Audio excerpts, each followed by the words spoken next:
How to replace the filter on your Dyson DC14. Now today we're not only replacing it, but we're upgrading it too. I'll get onto that in a minute. Firstly, we need to remove the bin. Once we've done this, we can lift this catch on the clear handle, and then this is where the filter will live.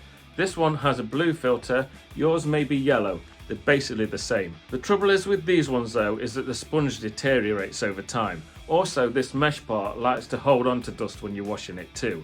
So I now put this upgraded filter into all DC14s that I work on. It's much softer sponge, it's got no different layers that hold on to dust, and it is rubberized too.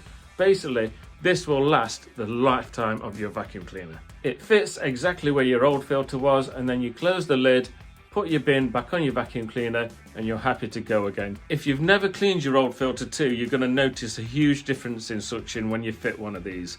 I hope you found this video helpful. Please stick around because this next one is going to show you how to get your bin nice and clear again.